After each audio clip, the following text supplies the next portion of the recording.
Aloha nerds, and welcome back to the Salawag's Wife's Great Gut Reaction, where I watch things and react from the gut. So I've been watching The Outsider, which is episodes 1 through 5, I'll say, are fantastic. Jason Bateman stars in the first 2 episodes and also directs the first 3 episodes. And it begins, for those who don't know, The Outsider is about this. There's a child found who's been horrifically murdered and abused before being murdered. And right away, uh, Jason Bateman's character, who is a baseball coach of little kids, is found and arrested for the crime. And what's great about episode 1 is it's so perfectly tight. It's so perfectly tight, showing just the bits of the investigation that are the most interesting, that really catch the eye and tell the story, and also just kind of get us through the motions and get us to know who these characters are. I'm forgetting the lead actor's name at the moment, but the lead actor who plays the lead detective, Ben Mendelsohn, plays the lead detective who arrests Terry Maitland, is Jason Bateman's character. And over the course of the episode, we get these little hints as to their history. They have a friendly history. Uh, Terry Maitland, the baseball coach, coached his kid, but Ben Mendelsohn, who was the detective, his own kid was horrifically murdered years prior to this story starting. So there's this huge baggage on Ben Mendelsohn's shoulders to have to deal with. And episode 1 is just fantastic in laying out this bizarre mystery where it turns out Jason Bateman's character, Terry, has been witnessed by various people very near where the boy was murdered, covered in blood. And he's just been witnessed by so many different people. But he claims, but I wasn't even in town whenever these witnesses say that they saw me. And the whole episode leads you up to wondering, well, if you weren't in town, then what happened? Because the DNA proves he's there. So many things prove he's there, except for his word. And the first episode does a great job of just feeling like a genuine, curious mystery. You wouldn't think necessarily anything supernatural was coming, but it's I don't know. It does a fantastic job of keeping the mystery going. And I would say episodes 1 through 5 are incredible in terms of keeping that pace and keeping. Some stories are told. We get some more backstory on Ben Mendelsohn's character and some of the other characters. But most importantly, episodes 1 through 5 really maintain that strict balance of is this something real? Is this something tangible that we can kind of figure out? Meanwhile, this hooded figure seems to be appearing, and family members around the child who died start dying in various ways. Not like Final Destination, but I don't want to get into it. I don't want to spoil it beyond that. But the first 5 episodes do a fantastic job of building up this mystery. And then we hit episode 6, and while it's suggested, this is kind of spoiler territory. Okay, so actually, before I get too far, I've not finished the show at the point of this recording, so I will do another recording later that ties it all together. But this is literally my gut reaction because I'm watching this right now, and it's driving me nuts.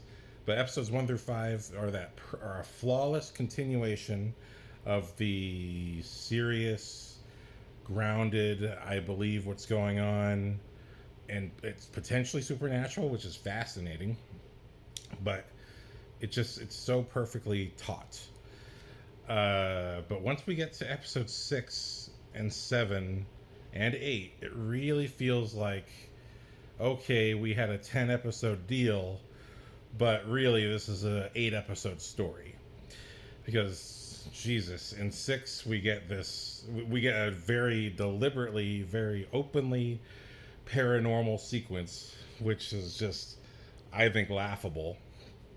I don't think either the writing or the directing quite knew what to do, because they wanted it to be like, oh, this is what's going on. They wanted to hit the audience over the head. But to me, you don't even need to do that. I say keep the mystery going until, like, what I've just reached, the end of episode 8. There's no real need to have the dramatic irony or the dramatic storytelling where the audience knows but the main characters don't.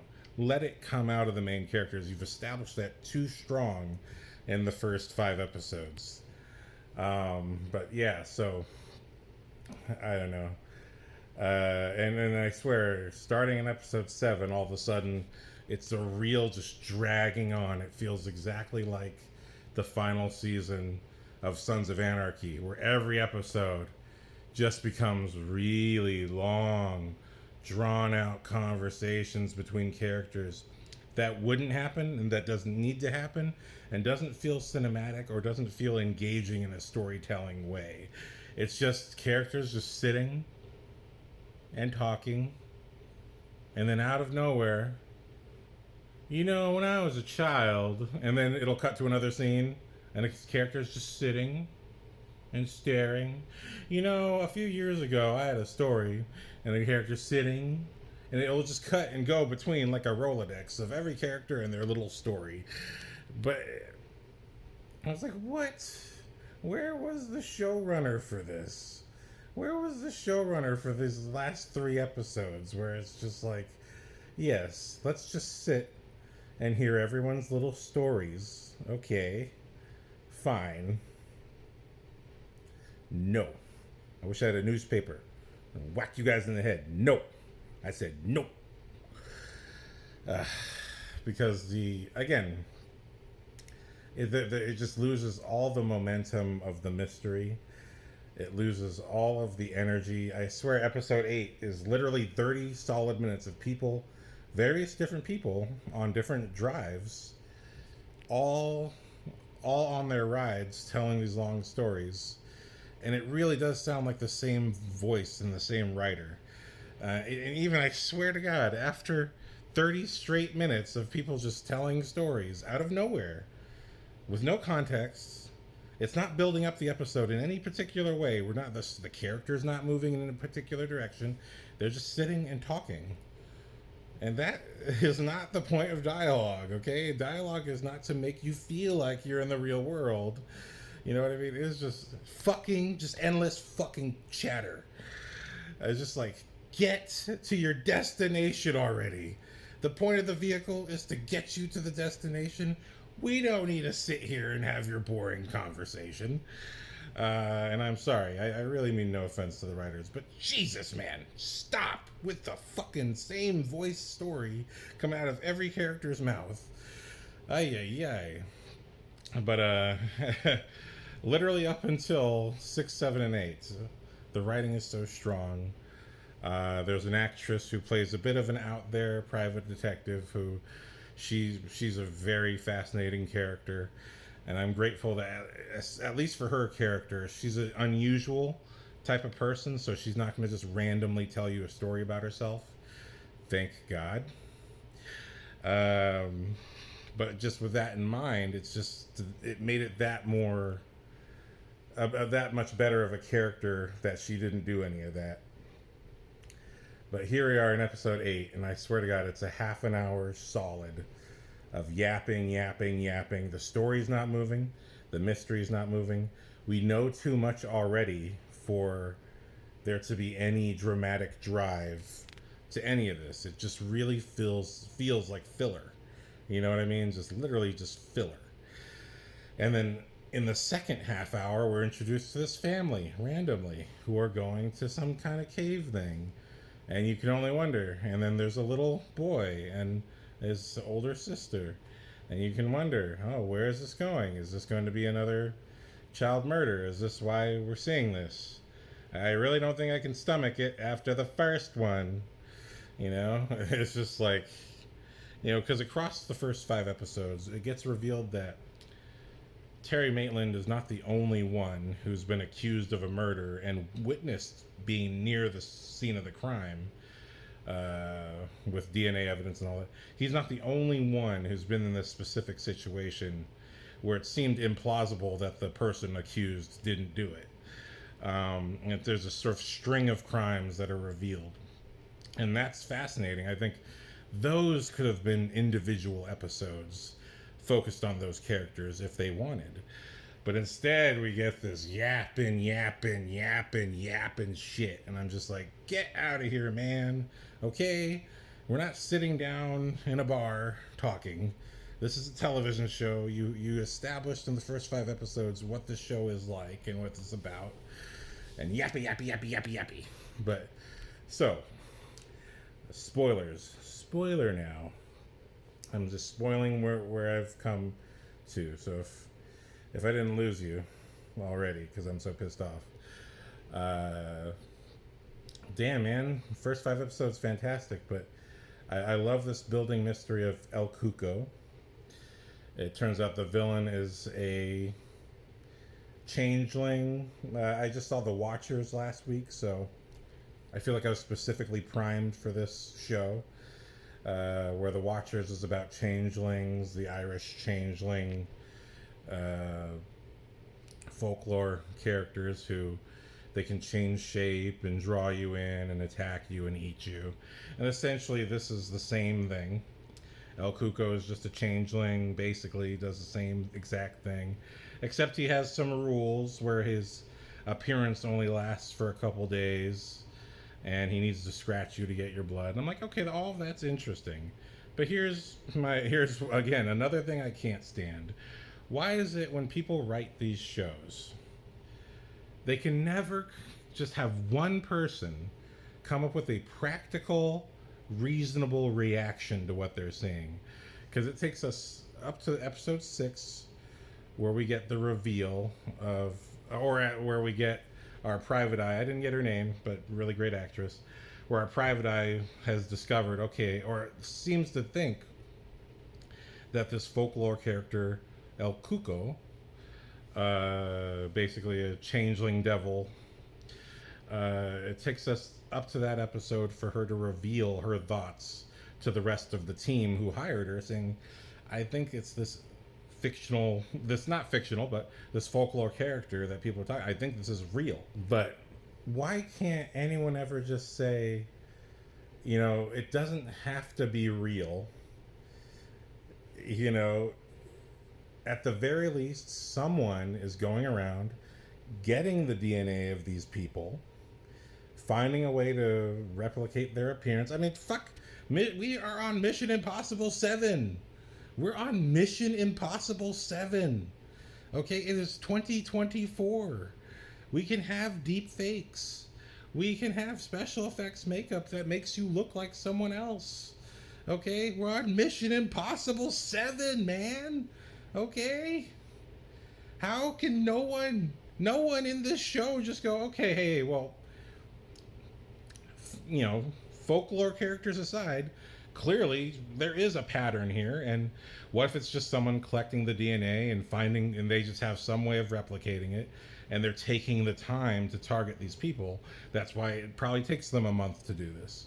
And it doesn't mean that that's what the show has to do, but at least have someone with a pragmatic reaction to how this could still be real and not be a fictional thing, so that at least, even as an audience member, you can go, oh, snap, like, actually, yeah, that makes sense. So, like Silence of the Lambs, I think Silence of the Lambs is the perfect example of, you want a mystery that's still technically a mystery all the way to the end, even if you know what the villain looks like, but you just don't know where the villain is, or any of that. And I just can't stand that in sci-fi shows, that the writing is always, oh, you just have to believe nonsense. You have to believe in the Force. There's no such thing as midichlorians. We can clone dinosaurs, but midichlorians don't exist. You know what I mean? I'm just like, just come on. Again, fucking decades of science fiction. No one can just sit there and go, okay, well, it may not be a changeling, but it's clearly you're right. These things are tied together. somebody's going around taking the time to make themselves look like other people. And clearly with the scratch, they're collecting their blood, their DNA. They're taking the time to plant this evidence so they can commit these horrific crimes. And we just need to make sure we got our eye on whoever the next target may be. Because that's, just be practical, be pragmatic. You don't have to have 3 fucking episodes of, why don't you believe in this? Why don't you believe in this, Ben Mendelsohn? Because Ben Mendelsohn's holding out. And I was just like, dude, why the fuck should Ben Mendelsohn believe this? I mean, again, can nobody just have a practical reaction and say, hey, clearly someone's, just get out of here. And then instead of like the mystery building, we could have had, instead of 3 episodes of people going, when I was a kid in Skokie, Illinois, it's exactly like, it's like The Usual Suspects, where Kevin Spacey's character is being interviewed and he has all these random stories to tell. But the whole point of him having those random stories to tell is that none of them are true. He's reading the wall behind the detective for the whole movie, spoiler alert. None of his stories are true. But it's like you took that so seriously. It's like, oh, everyone's going to tell stories, but they're going to be true. That's the twist. Shut up! Stop it. Stop it. Just like probably the writer watching me doing this review. Like, shut your mouth. What the fuck do you know? Shut your mouth.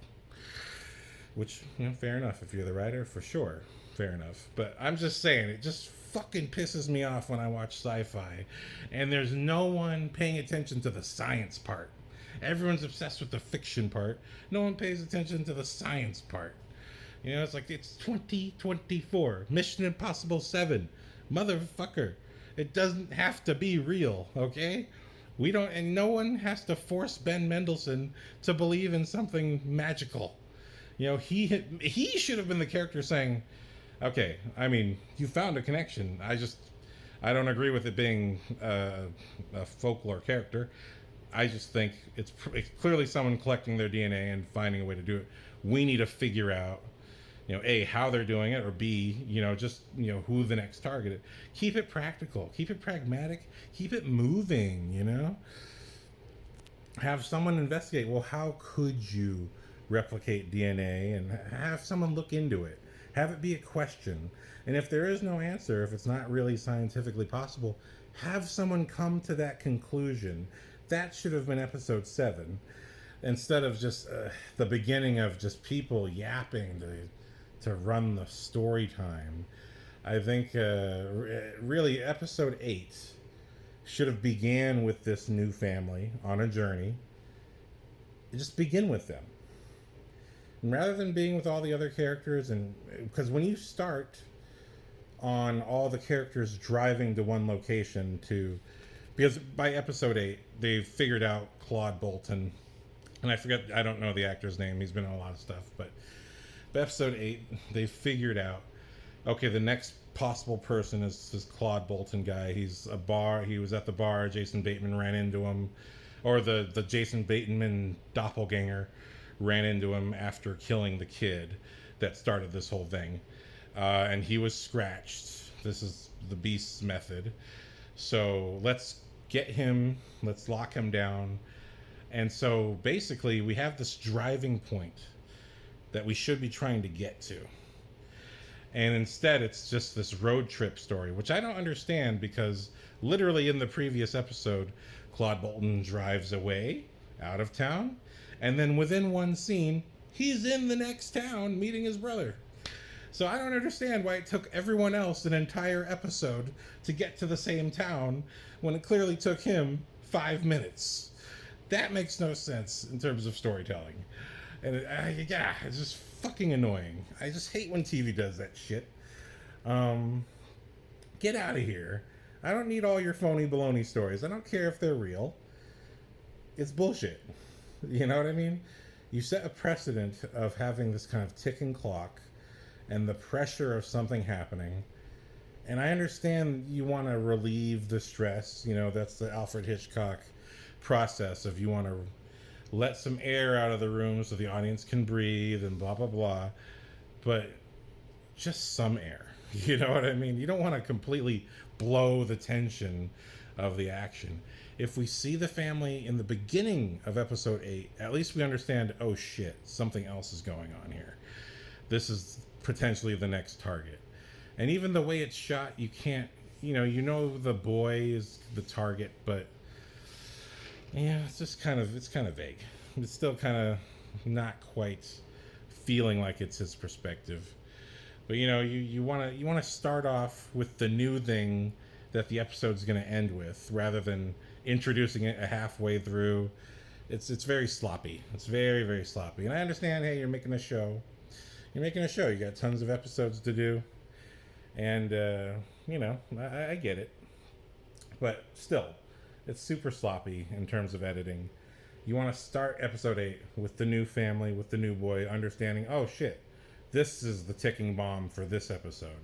If you start off with all the detectives going to meet up at Claude Bolton's place and so they can lock him down, then that tells us that that's what this episode's about. And that's the primary driver of the drama. But it's not. You want the ticking time bomb should be the family. It just makes no sense to do it the other way. It really makes no sense at all. But seriously, when we finally reach the end of the episode and doppelganger Claude Bolton has tried to abduct that kid from this little section of the story, and people actually stop him and they pull off his mask. Everyone takes his picture and video, and it looks like Claude Bolton. And then the cops and then the local PD come to pick up Claude from his brother's house where he's at. But Ben Mendelsohn and the PI lady that I was talking about, they're all there sitting on him saying, hey, there's no way he was out last night. We were here. Which I thought, again, pretty fast. Because, again, they set it up so strangely where he could attack in a couple days. But, okay, so the attack happens on the exact same night that you just get there. Okay, all right. Fine, that's cool. Now you're keeping it moving. But yeah, so it just drove me a bit nuts. I'm like, come on, man. Come on. Why are you dragging your feet? You don't need to drag your feet. It's 2024. I look at the Sandman show as the perfect example where in that show they had 9 episodes.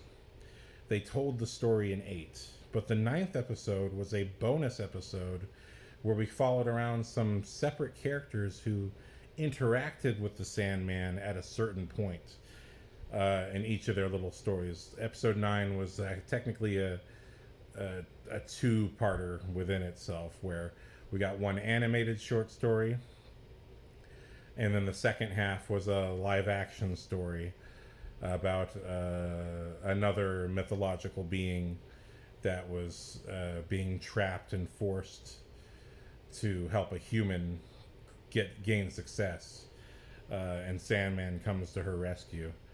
But that's such a beautiful, perfect way to handle something like this, where, look, if you've got an 8-episode story, tell it in 8 episodes. But you got a 10-episode deal, then fuck, man. Then have 2 episodes set aside where you do something unique and you tell something. Like, you got all these stories coming out of these characters' asses. Fucking just put it in the show then. You know what I mean? There's things you can do. There's totally things you can do.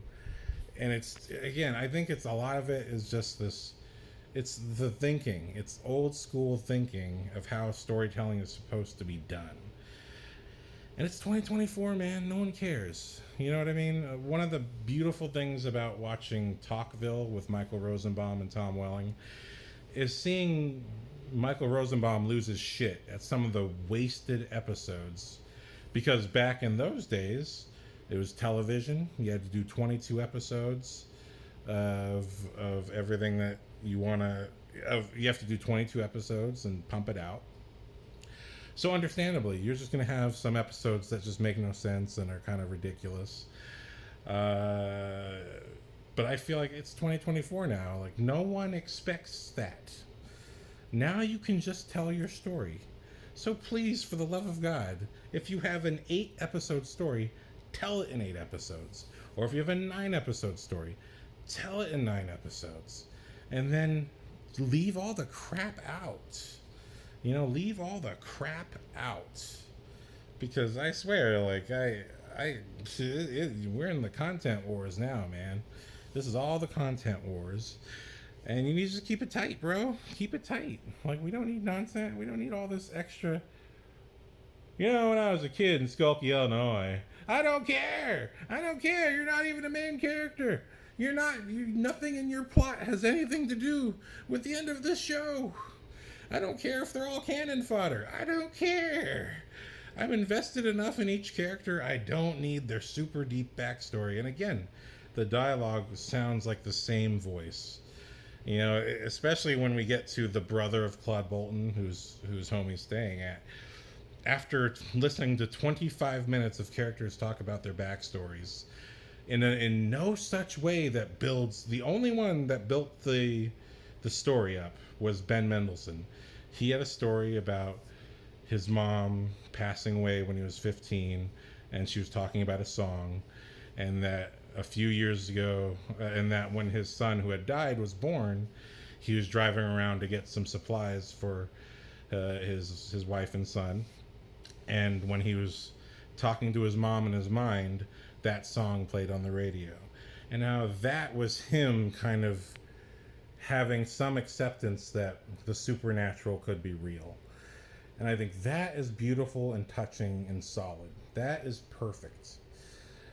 All the other stories we heard is just wasting air, man. I'm just like, I swear, like,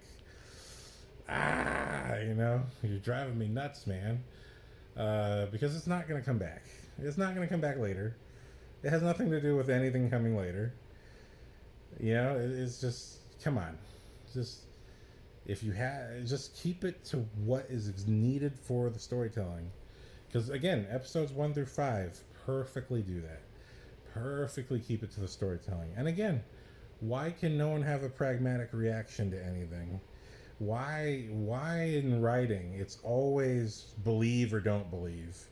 It's never, no one ever has the mental fortitude to just think spies exist, deep fakes exist, makeup that makes you look like other people exists.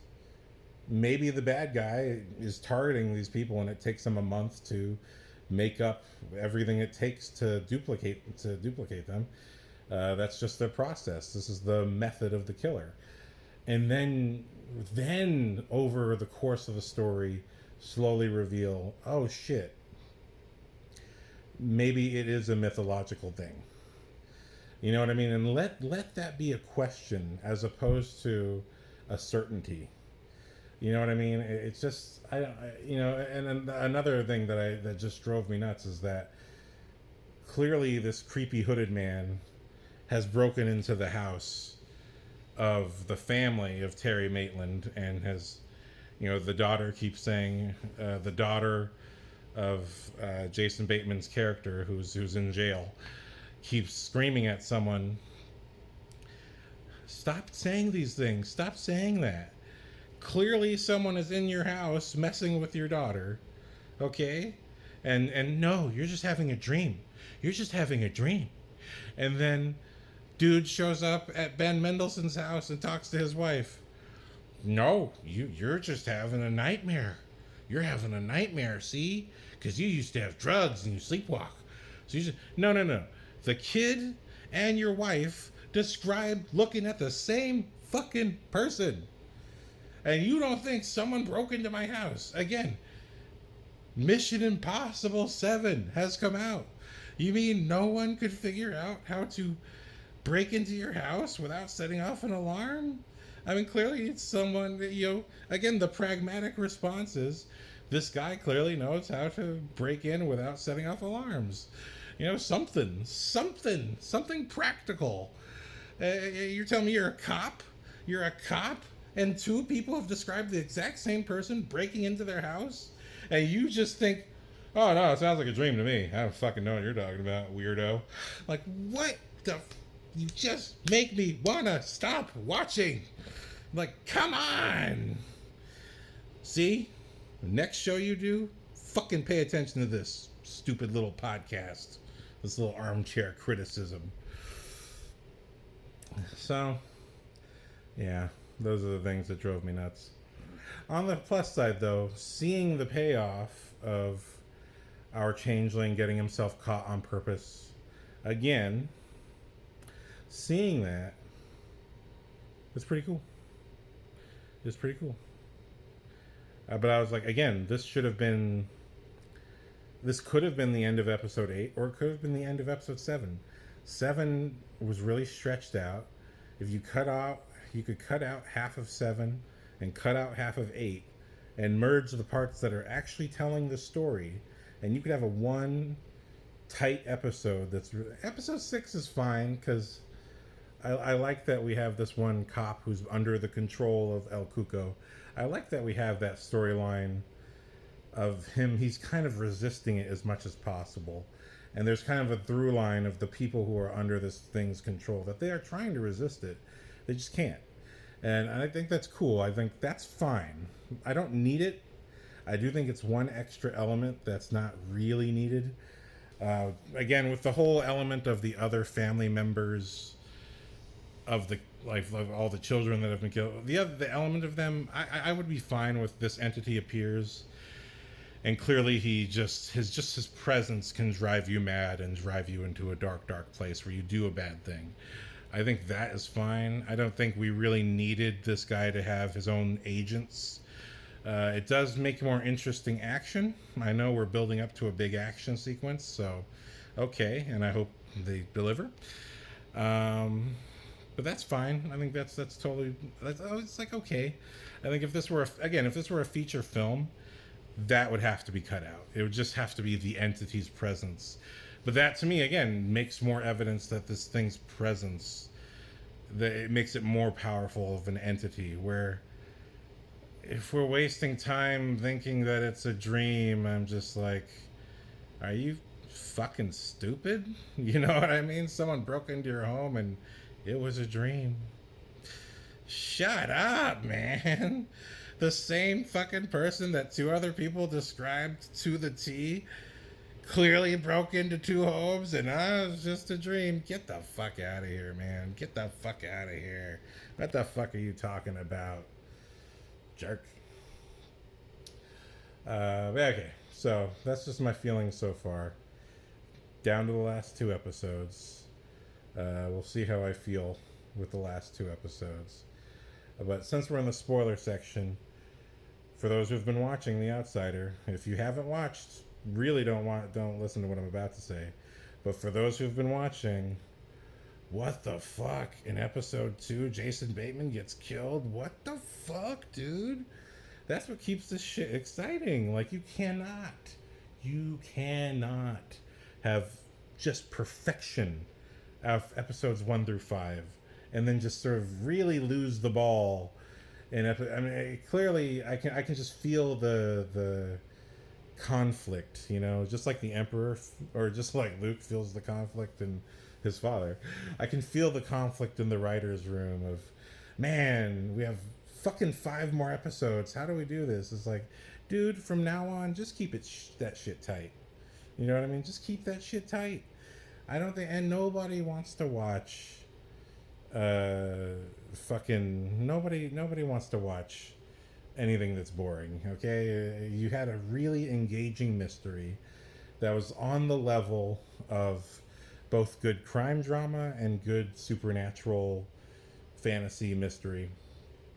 And God, you just really just like, seriously, the voice sounds the same no matter what the actors do. All of their stories sound like they're coming from the same person. When literally when Claude Bolton's brother starts quoting the Bible after 25 minutes of everyone talking exactly the same way, come on, you've lost the separation of the voices of the characters. Now everyone just sounds like one guy. It's like, good God. And this is really hard to stomach because I just watched 2 seasons of Carnival, and talk about a perfect show. Perfect. You know, every episode, every character is still consistently their character. No one ever says anything that they would not say. That's a flawless mixture of reality, mystery, and science fiction or fantasy. You know what I mean? That if you want to see a show, and it's done in 10 episodes, 10 episode stretches. They really knew how to make sure everything counted. Carnival, I'm recommending right now. I don't know if I talked about it yet in anything else I've recorded because I take 7 years to get to everything. But uh, if you're looking for perfection, I'm always looking for perfection. I study who I consider to be the greats, and no one else has to. It's fine. To me, Guillermo del Toro, Christopher Nolan, James Cameron, these are my heroes. I look to their films and I say, well, what did these guys do? Even if I don't agree with storytelling choices, to me, they're my masters. I'm like, I cannot challenge you or question you because even if I don't necessarily like something that's happening in the story, I get why you're doing it. Like, because it always adds up. It always adds up. Television, on the other hand, it is made by a lot of different people, so you do have some. I would say it feels like creative gridlock. Not necessarily like they're not creative, just they're really trying to hammer down a story and try to make it work. And like I said, I know I'm angry about a lot of these annoying things, but I really feel like fuck the format. From now on, as the audience member and as the occasional fellow filmmaker, fuck the format. If you don't have a 10 episode story, don't try to write it in 10 episodes. Just tell the story as tightly as possible. Really keep it focused on what matters in the moment. You know what I mean? If it really doesn't keep the story with a sense of propulsion, it should not be left in. We are in the content wars now. And honestly, audiences don't give a shit. You know what I mean? I look at the success of Sandman.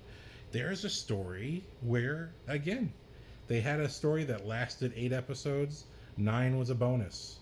I think you could totally do just an 8 episode or 9 episode story arc that just keeps it tight, and you then get a bonus episode where maybe we see El Cuco in a different time or a different context, or maybe we see our characters in a different time or a different context, or in some other situation where El Cuco cross paths or something.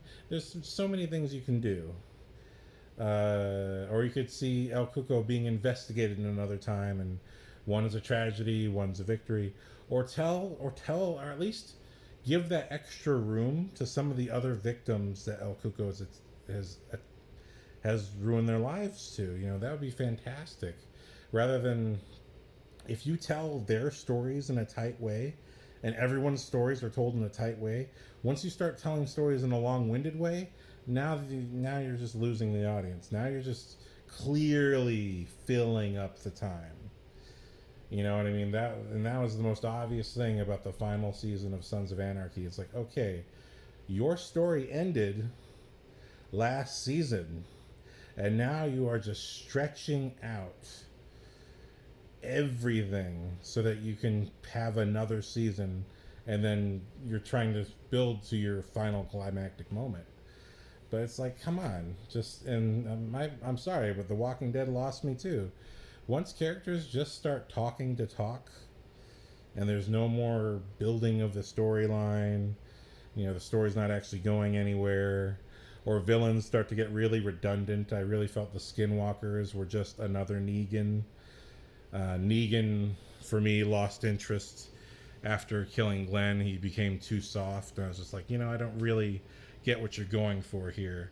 You're so hardcore that you murdered Glenn in a spectacular horrible way. And now you're just talking to everybody and acting like everyone's fun uncle.